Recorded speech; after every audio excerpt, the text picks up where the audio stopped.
ঘুমিয়েছিলাম মায়ের কোলে, কখন যে মা গেল চলে।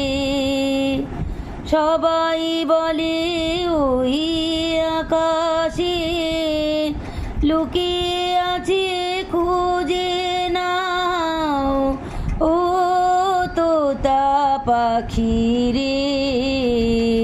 শিকল খুলে উড়িয়ে দেব মাকে যদি এনে দাও, আমার মাকে যদি এনে দাও। কেউ বলে মা ভোরের বেলায় চাপার বনে ফুলের মেলায় ফুল কুড়িয়ে কখন যেন ঠাকুর ঘরে আসে।